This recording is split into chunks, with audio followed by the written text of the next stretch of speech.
Hi there, this is Kama. Since the beginning of the year 2020, we've been through an unusual couple of months. A worldwide pandemic seems to have changed the life of every single human being on Earth. Up till now, some have made it through and are trying to rebuild their lives out of a total mess. Some are still right in the middle of the storm. Then there are some who weren't able to pull through and left their loved ones forever. I come from Wuhan, China. My friends, my family, most of my close ones live in Wuhan. I've experienced firsthand what this COVID-19 could do to people in the midst of the storm. At the beginning, any slightest sound or movement could trigger the deepest fear, and I suffered through every single minute in despair. Then, with the help from the whole country, and even the whole world, Wuhan hit the bottom and survived. Granted, it was hard, and we've lost a lot, but we did it.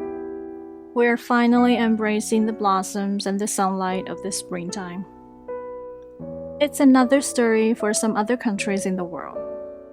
With China getting better and better, several other countries are getting worse.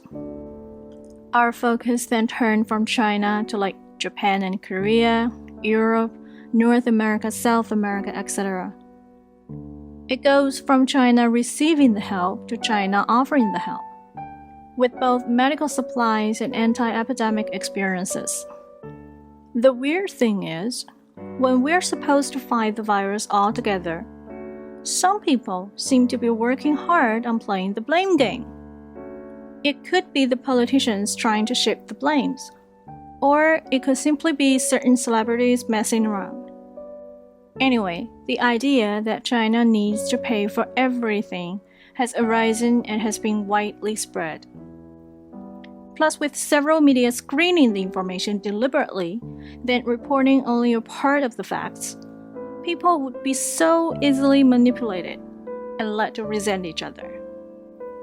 Yet the point is, this does no good to fighting the virus, and it is simply not fair to the public.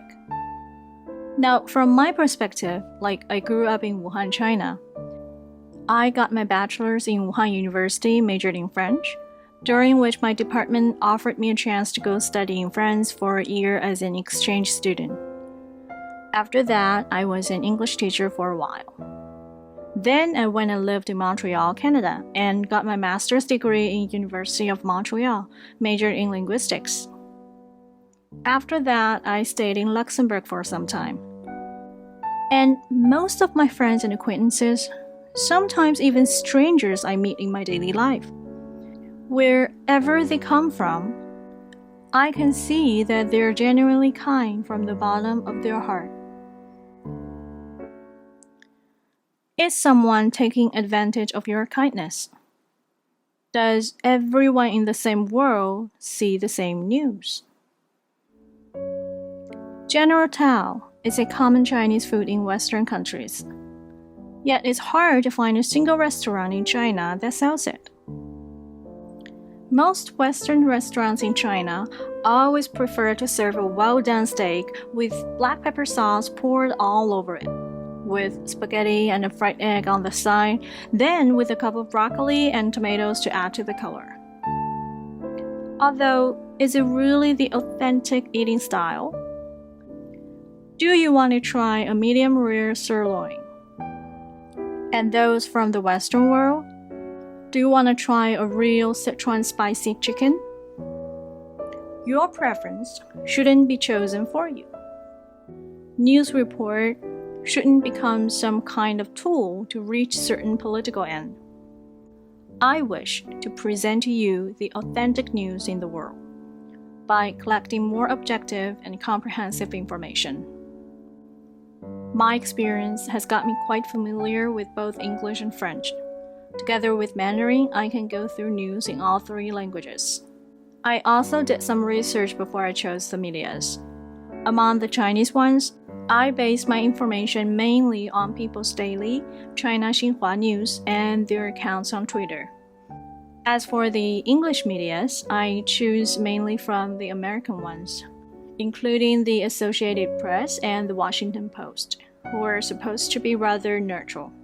Of course, the major networks and journals wouldn't be left out. Although we're gonna have to admit that when it comes to American medias, there must exist certain ones working specifically for certain political parties. Like there's Fox News, who is the Republicans' favorite. And there's CNN, who tilts a little bit more to the Democrat. You would often hear President Trump call it the fake news. And also there's the New York Times, who specifically prefers to express personal opinions. These would all be my source of information in order to present more comprehensively how the medias work. Then for the French medias, first the Agence France-Presse is picked, as it is known for reporting in a neutral way. Those that report with a political tendency will also be included, such as Le Monde, Le Point, and Le Figaro. If you've got better suggestions, please do let me know. It is worth pointing out that I'm neither a professional media worker nor a political critic. It's just that there's all sorts of information being ignored deliberately or unconsciously by people, and here I am. All my videos are going to be published on several websites in 3 languages: Mandarin, English, and French. I figure this would help us see what is actually happening around the world. So let's just clear our minds and see how the world has done with the fight against this coronavirus. What did China do? Is China the one to blame for everything? What then did other countries do? And are they actually responsible for their behaviors?